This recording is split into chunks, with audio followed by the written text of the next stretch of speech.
Latinos Out Loud podcast.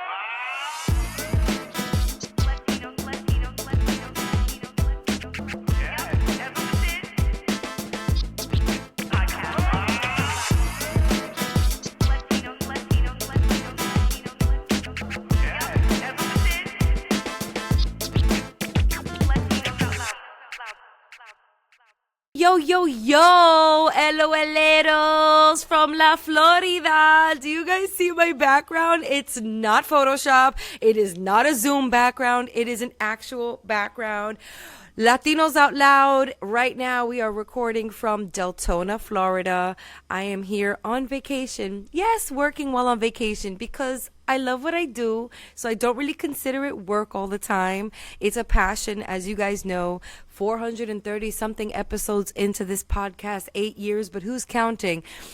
This is what I love to do, and I'm in my happy place right now in the sun.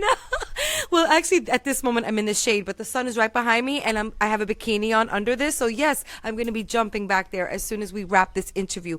And what an interview I have. You guys know that this is the forum, this is the platform where the guests come on and not only talk about their projects and the amazing things and the strides that they're making in their respective spaces, but this is where we learn about how they got there, what it took for them to get to this point. And we are talking to an iconic person today. I'm so happy that we made this interview happen. It's really amazing when I get to speak to people that combine, like what I just said, their passions with their work. And this person combines art with activism. Yeah, he is a AA student, okay? And he is here to talk to us today. Oh, wait, he's a AAA because he's also an author. Oh, my God. Art, activism, and an author. AAA, and not the Automobile Club. AAA as in like A+, A+, A+. Please put your hands together for Mike de la Rocha. Hi, Mike. Good to see you. Thank you so much for this opportunity to speak with you. Oh, it's like the pleasure is mine. The honor is mine. I was jamming to your music. I felt inspired. There's so many questions that I have for you. I guess my first question is, how are you? How you doing? I'm good. We're breathing. We're alive. There's a lot of stuff happening in our country and in this world, but we have each other, so I'm good in this moment. Yeah, and you're out there in LA, sort of at the epicenter of a lot of the action that we're seeing right now. Can you give us a quick state of the market? Like, what are you seeing out there? What are your concerns as a Los Angelino right now? Yeah, well, it's been thank you for that question, because I've been on this 25 city tour around the book, and I've been able to talk to folks outside of LA. And the perception of LA is that we're on fire and that we're under siege. And I always tell people it's 2 blocks in a city that's over 500 miles with 20 million people. And the violence is being perpetuated by ICE and the military that's here. And for the most part, Angelinos are peaceful and just wanting our communities to be safe. And the folks causing the violence are not from LA. And so what gives me hope, though, is seeing folks from all walks of life standing up and protecting the most vulnerable in our families and our neighborhoods. And it's been beautiful to see people coming together, rallying around just our own dignity and humanity. So, we're definitely a test placed, or, ground zero. But LA, we're resilient and we're beautiful, and so we're showing up. So that's beautiful to hear about the unity among the community. Bars. Okay, I'm not a musician. I'm a wannabe musician. Okay, so you may hear some bars. You may hear some Notorious B.I.G. lyrics. I'm from Brooklyn. Okay. There you go. So I introduced you as this AAA effect author, activist, which you combine with your art. Could you shed some more color on that? I know you're a social activist. You have a book that we're going to talk about in a few moments, but tell us about your day to day. Like, how do you explain what you do for a living to others? Yeah, well, I'm blessed that I co-founded a creative impact agency called Revolve Impact 11 years ago. And so I get to spend my days thinking about how to use art and culture to not just raise awareness around certain issues, but to bring people together to take action. And so my day-to-day looks like being able to be in a community of like-minded and value aligned folks that are trying to change the world.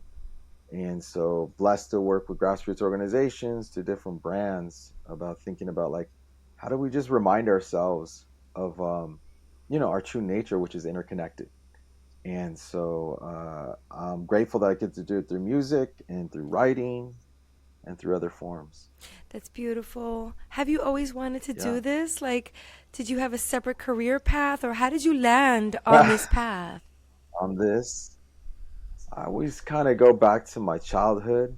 I was born in Oxnard, which is a farm working community about 45 minutes north of LA, and I was raised in Ventura. My mom, like a lot of Chicana moms, is a staunch Catholic, so she worked multiple jobs for me to go to Catholic school. And I didn't speak English until I went to preschool. Wow. Um, and I was one of the few brown kids in my class, and grew up in the '80s in a predominantly white environment, and so I never could fully fit in. And what saved my life, I always say, was punk music. And skateboarding and surfing because it was I gravitated towards the misfits or the outcasts, and so I always knew that I wanted to bring the margins to the center, and that I knew that we could transform society if those that had the least were given opportunity. And Yes. so for me, I never went to music school, for example, but I loved and still love punk rock music because it's like three chords and the truth, and guitar could be out of tune, but it was about the emotion and the feeling and the connection. And so I always wanted to be a writer, so I went to school for English, but this is my first book, and so now I can consider myself, I guess, an author.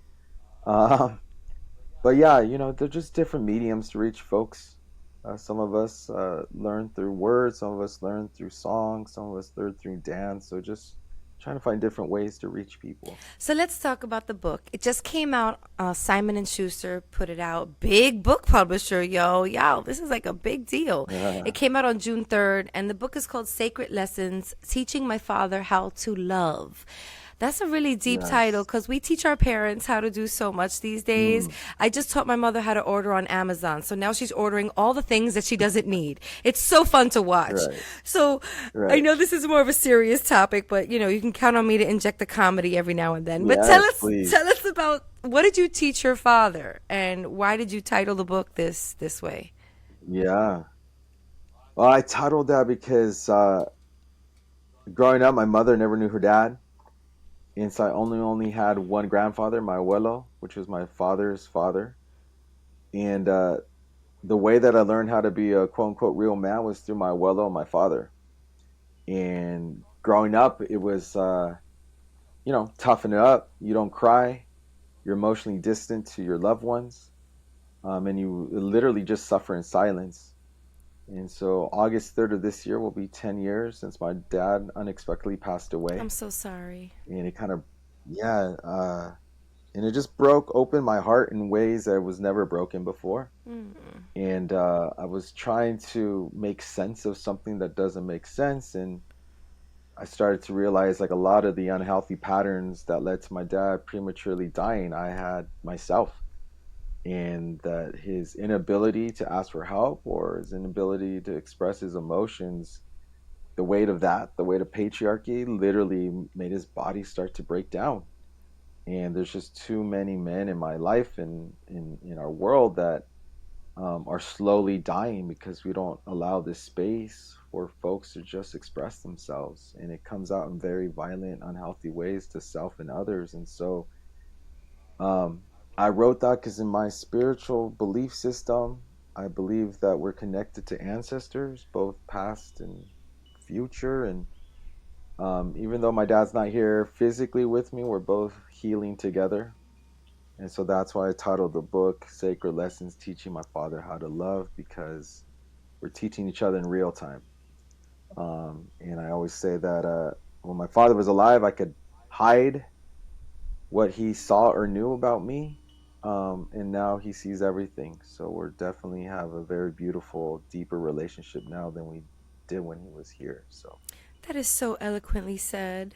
The weight of patriarchy. We don't often talk about Mm, that. We don't often give men the grace or, the mm, space, bars, to come forth with emotions. I, for one, am an advocate for opening up those conversations and conduits, but more specifically, like what I really talk about a lot is women's reproductive rights and women's reproductive mm, health. Just to share a little bit with you about me, is I had a mm, really hard time getting pregnant and went through a bunch of mm, stuff, a bunch of miscarriages and unexplained miscarriages. And every time I lost one of the pregnancies, everyone, mm, my community, my family were like, "Oh, Rachel lost a baby." No, no, no. My mm. ex also lost a baby. You know, there Right, were all these right. emotions that were never really uncovered or explored that one day sort of Mm, hit me like an epiphany. And I also had to write mm, about it. So I wrote a short film about mm, it that was produced by mm. the National Hispanic Media Coalition. Are you familiar with the NHMC? Yeah, beautiful. Of course, yeah. And I remember Brenda Castillo, who's the executive director of the NHMC, when Mm, she called me to tell me that I was one of the 7 writers selected, she was like, "Rachel, what really stood out with your script is that you told a lot of this story through the male perspective, through the lens of the mm, male and like those emotions around pregnancy loss that is not really spoken about." So what you just said really struck a chord with me, and I really mm, applaud you for doing that because mm. LOLeros, people listening and watching this podcast, like what Mike is talking about, what I'm talking about, it's 50-50 out there, y'all. You know, Yeah, yeah. there's the matriarchs of the family, like Mhm, myself, but there's also this mhm, weight of the patriarchy and also those norms that aren't such norms that were passed down from our ancestors and how to operate in society. So it just sounds like you're a cycle breaker, which shout out to you mm, for like coming forth with mm, these emotions and publishing something out there that explores that even more. So was mm, this therapeutic for you? Was this cathartic for you? What mm. what did you feel while you were writing the book? Talk to us about your process. Yeah. Well, first I want to say I've been blessed to know and be mentored by a man named Father Gregory Boyle, who founded an organization called Homeboy Industries, which is the largest gang intervention agency in the world. And he wrote a blurb, and he was like, Mike, this book is not so much about breaking cycles as it is healing cycles, Mm. because our lives are cycles, right? That's why we wear wedding rings or we sit in circle around a fire. So this process for me was I'm very busy. I have a lot of things that I'm doing, but I knew this story was important to get out. I wanted to make sure folks knew who my father was, and I wanted to also make sure that I lived longer for my own children and my own partner. And I would wake up at 5 every morning, and I would light copal, I would pray, and I would meditate, and I would just cry on a page. And it was very eye-opening because that's a very golden hour, they call it. It's a spiritual time before the sun rises, so you're like really tapped in. And I would just ask my papa, like, hey, what do I need to process today? And my criteria, I don't know what the right word is, but if I wasn't crying, then I wasn't going deep enough. Wow. And I felt that it's so hard. I'm getting better at it, but it's so hard for men to cry in public or to admit that we need to cry, even though it's the most like that's the function of the ducts in our eyes, is to cleanse, is to like let that out. That's a way to de-stress and just like get centered. But we've been taught that vulnerability is weakness in this society, when that's probably the strongest thing that we can do as just people. So this whole writing process, I feel like I'm still on this journey. I felt like that was the first part. I gave birth to it about a month ago, and now I'm seeing the little baby start to walk. But it's been crazy. So Well, congrats. Everybody out there must go support thank this you. book. Now, I want to dial back to Revolve Impact because Yeah, you are for sure. talking to a former, which I still do it, marketer. Okay. I went to school for All marketing. I right. had a 16-year marketing Uh-huh. career. I used to work for brands like People en Español, Heineken Mm, USA, Latina Magazine. mm, And I also do a bit of philanthropic work, having volunteered for organizations like the AIDS Healthcare Foundation, the Violence Intervention Program, the American College of Obstetrics and Gynecology, ACOG. Now, you took all of this, made a uh-huh. sancocho, and created an agency that now Mm-hmm. creates these impactful campaigns for nonprofits. So, talk to us about your work with Revolve Impact, and maybe you can shed light on some of these award winning campaigns, like what you've done with Community Care Works. I especially want to highlight Mm, Athletes for Impact because mm. for a girl that's not really into sports, I've been doing a lot of sports interviews lately. Like I just interviewed some of the New York Yankees 2 weeks ago. So like Nice, I am like nice. into it, yo. I am like Uh-huh. wanting to hit a home run, no pun intended, with like more sports stories. Cause that's something that I Mm. learned, Mike, is that like Yeah. for all the non-sports guys and gals out there, you see sports and you Mm-hmm. think it's one-dimensional, which I was guilty of. Like I'm like, oh, it's just about Mm, winning the game. These people have mm, stories, especially the brown and black players. Like, mm-hmm. yo, what they Mm-hmm. come from. JC Mm-hmm. Escara going from a substitute teacher and an Uber driver to a catcher for the New York Yankees and like calling his mother and Mm, making her cry like when he found out that he was going to become a mm. Yankee. Like, all this is impactful. Okay, I need to stop talking and we need to like give you the space to talk right now because I want to hear more about your agency and then like maybe you can share some info on some of the fun campaigns that you work on. Yeah. Well, thank you for the question. Blessed to co-found it with Claudia Torres, who is similar to you, just a marketing genius. Um, and I think we didn't see a lot of Latinx founded creative companies 11 years ago that were really genuinely rooted in community like upliftment and but with the lens of like how do we not just change hearts and minds but change systems. And I think Mm, that's the key thing. And since we're talking about sports, I think in this country that sports and in particular women's sports is going to be a vehicle to help save our democracy if we even have one.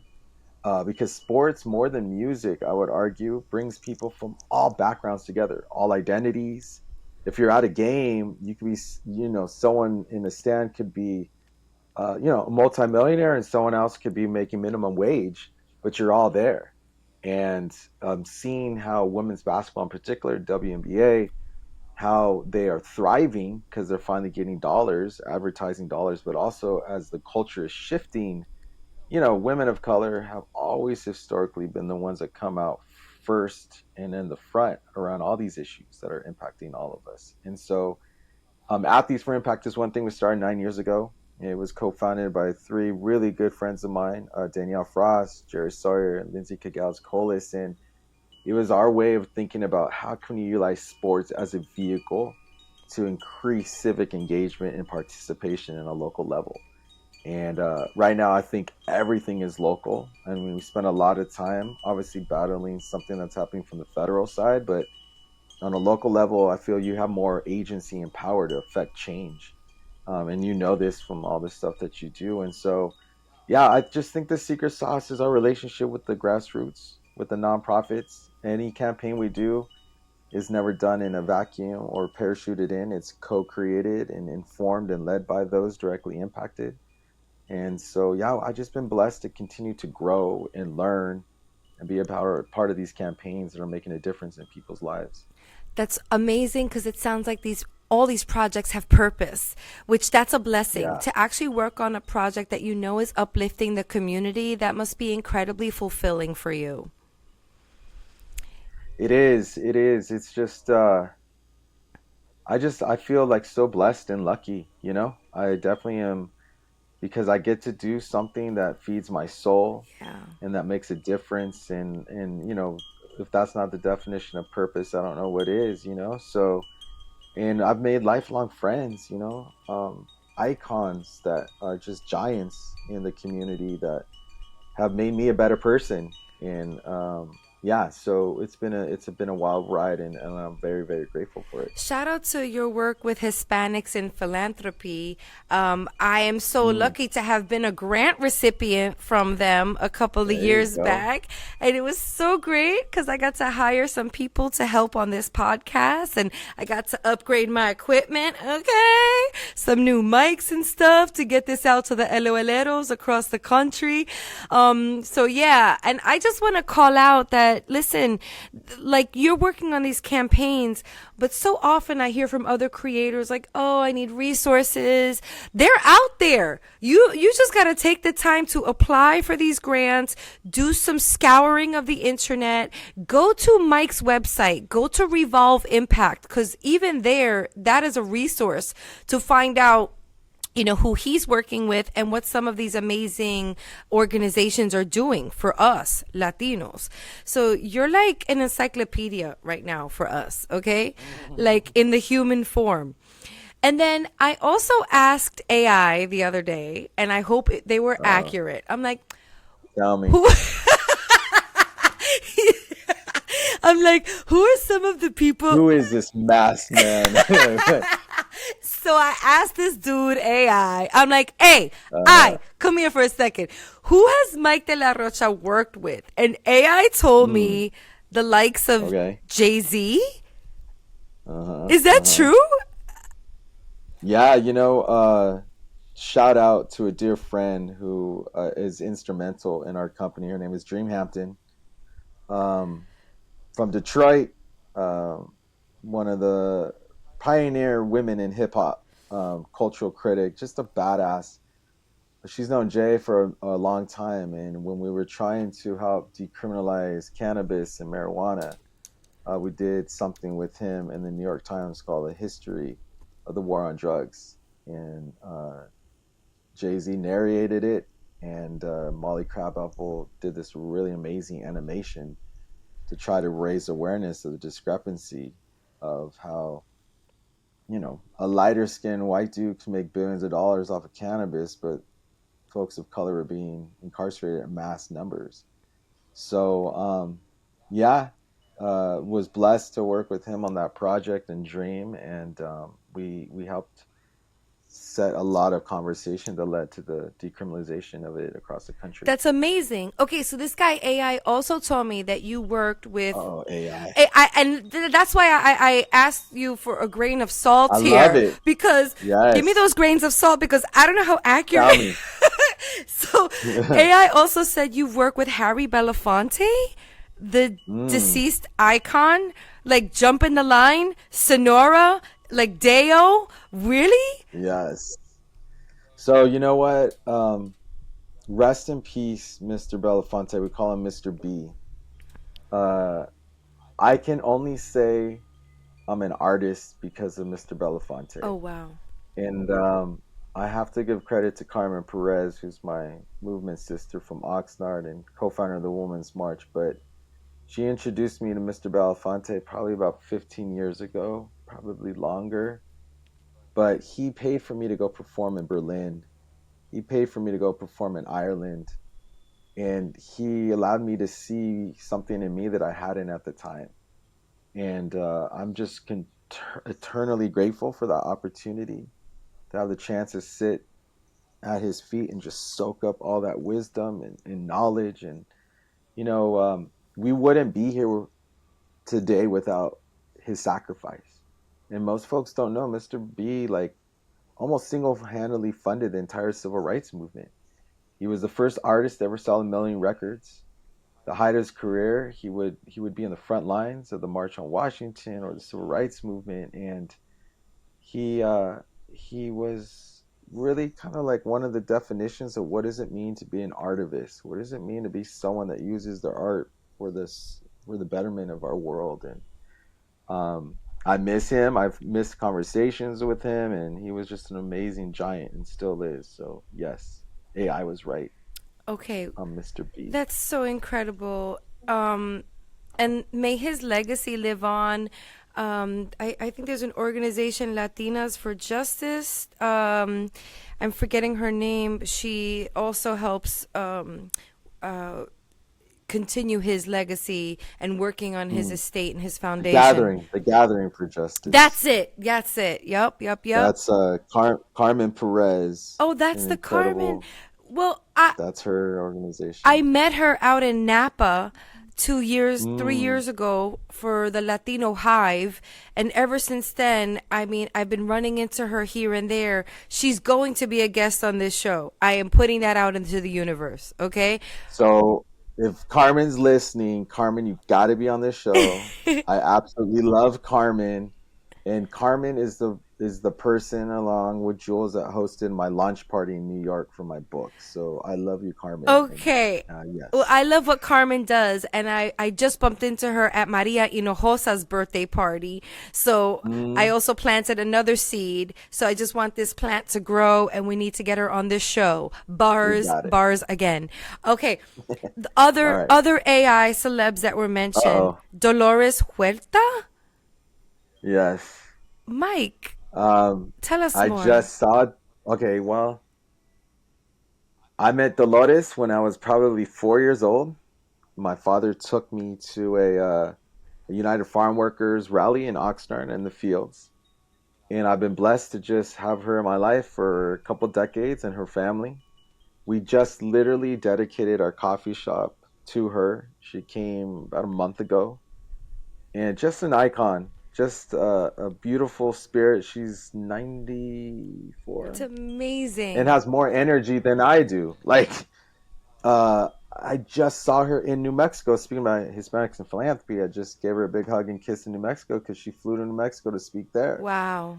And you know, I love you, Dolores, if you're listening. But yeah, just what a life and what a legacy that we get to try to follow. But Yeah, yes, we're talking about history makers right now. yeah. And the last one I'll mention that AI told me was that you also Oh, got to work with John Legend. well, I want to say two things. One is yes, John was one of our first partners clients for Revolve. We helped co-found his Free America campaign, and I would say, you asked me about different people. I would say John in particular has carried the torch of Mr. Belafonte. Mm. The way that John studies and uses his celebrityism for social good, I would put him up there with anybody else that has that kind of reach, influence, and platform.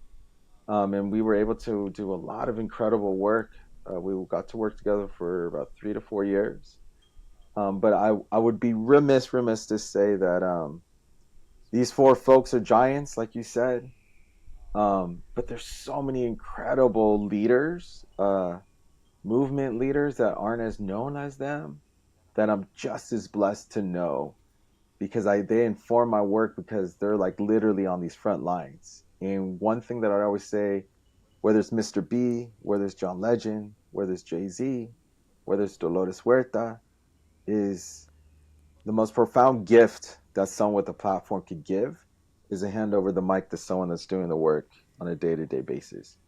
And at least those folks do that.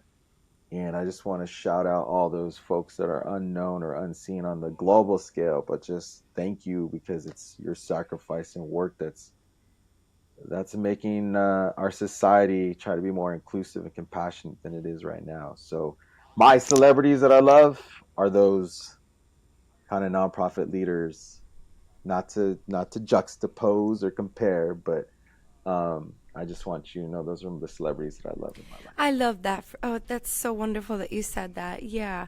Shout out to all the culture shifters and change makers that are making this world a better place for us and our children and our children's children. Mike, this last question I Yeah. have for you is like, how can we get involved? I know, like, if Mm, people are out there like me, they're on the edge of their seat, like, yo, I want to make a change, like Mike de la Rocha. mm, I want to get mm, involved. I want to do stuff like this and make life better for the future generations. What's your advice on mm. how, the average Jose How do you can do get that? involved? Yeah, I always say I've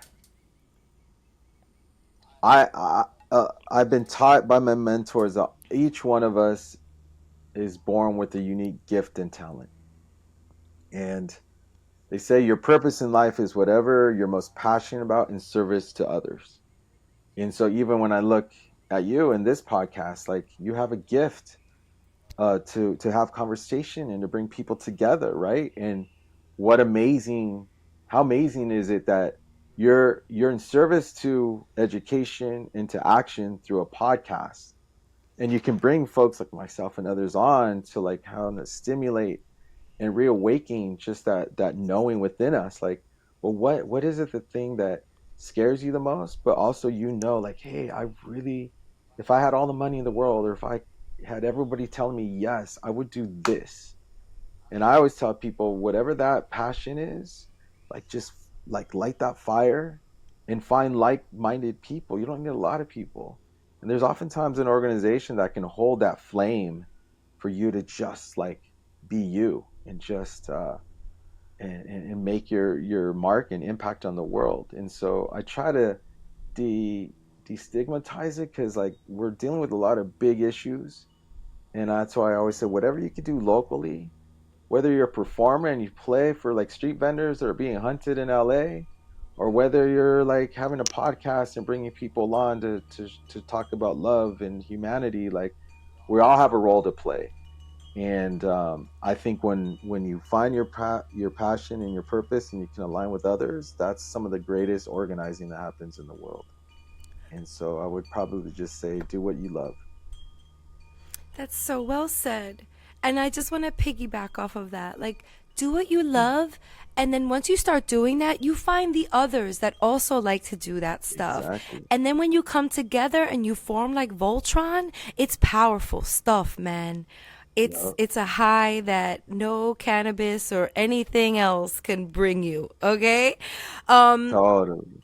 Word. Okay, I'm gonna go out on a whim here, and I'm gonna ask you something I did not ask Mike before, but like, would you Mm. kindly read us maybe your favorite excerpt from your book? Would you bless Mm. us on this podcast with a quick reading? Please, pretty please, pretty please, por favor, with a Let cereza me on see. top. Well, it's not a quick reading, but what if I'll read how the book I ends? think How he's about gonna say that? yes, y'all. I think he just said yes, y'all. I Okay, did. whoop I said whoop. yes. Okay, because I also Let's asked him to see. do some music, but I know that would involve a little bit too much. But while he's looking for his excerpt, you guys gotta check out his music. It's on Apple Music, it's on Spotify, anywhere you can consume music. Mike's music really is the type of Mm. songs that you have to like listen to word for word because they're stories, and they infuse his activism in his music. And is that you playing guitar on your music? On the solo stuff, yes, and then on my punk band, it's Alonzo, one of my best friends. Yeah, I listen to your Um, solo tracks. You are a hell of a musician, bro. Yeah, Thank you. yeah. All right, well, I got something. Okay, everybody gather Um, around the campfire, put everything down, because gather around. gather around. Like, if I could just ask everyone right now to just escape with us for a few moments. This is a podcast, so if we're in your earbuds, just put everything else down. If you're multitasking, if you're driving, just put the car in park. Look, if you're on the FDR, just pull over somewhere, get off Mm, the exit. mm. If there's congestion pricing, send me a bill, I'll pay for it. If you're in LA and you're in traffic, you're only moving 3 miles an hour anyway. So just like rock out with Mike de la Rocha right now, and let's like Mm. really give him all of our ears and open your hearts at the same time, because that's a part of this too. Beautiful. So, my story is my story, but it's also our story. It's uniquely mine, but it's also reminiscent of those of so many other men I know. I wrote my story for all of us who want to share our feelings but are too afraid to try. I wrote my story for all of us who want to learn how to give and how to receive. I wrote my story for all of us who want to teach our fathers, our sons, and our brothers how to love. I end this book with the hope that you begin to believe in yourself because I believe in you. I hope that you begin to truly love yourself because the universe and I already do. I pray that you learn to trust yourself because that's God reminding you of your truth.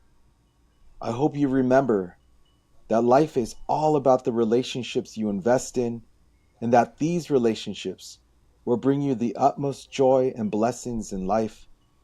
I hope you use your gifts and talents in service to others because that is your true destiny and your true calling. I hope you remember that you are divine, you are human, you are healing. And above all else, I wish you all the love and happiness that the universe has to offer because you are more than worthy of receiving it all. Remember, you are never alone. You are connected to me. You are connected to all of us. You are the manifestations of dreams. You are special. You are sacred. You are a gift to the world. That was such a gift to us. Oh, that was so beautiful. What a way to end this podcast episode. I'm almost at a loss for words, which is really not something that Rachel La Loca usually, experiences. I always have words. I'm always talking.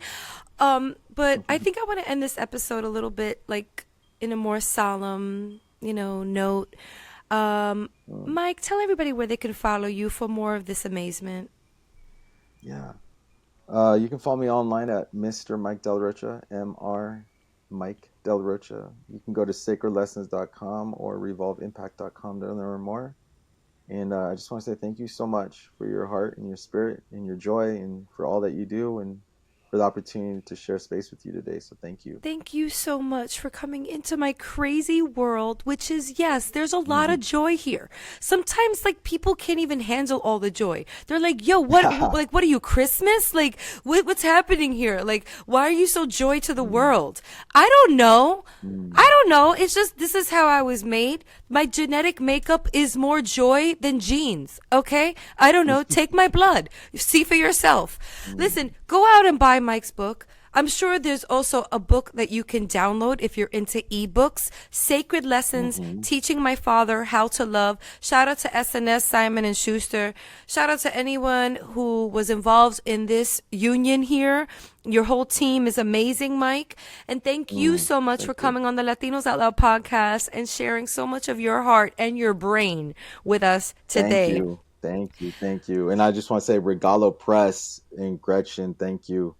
They're the ones that took a chance on me. So just thank you very much. And I hope to talk to you soon. Yeah, and shout out to Kelly and Mona also. I've been cultivating a relationship with them, and this is awesome because they work with really good people like you, Mike. And lastly, shout out to everybody listening and watching this 430-something episode of Latinos Out Loud. Can't stop, won't stop. Energizer Conejo, okay? There's so much juice left in these batteries. It's sickening. I can power up. Like, if the lights go out in DR, just holler at me, okay? I got you. Con Edison, I got you. I know there's a heat wave in New York right now. Just let me know and I'll send some energy that way. But LOLeros, you could follow me at Rachel La Loca. That's RACHEL La Loca. Or you could give us a call at 978 Latinos. That is the number. You could follow this podcast at We Are Latinos Out Loud. Thank you so much for your time today. Shout out to Mike de la Rocha. I am so inspired right now. Anybody who comes into my path today, good luck. I'm going to be sending you lots of good vibes. And on that note, we out. The Latinos Out Loud podcast.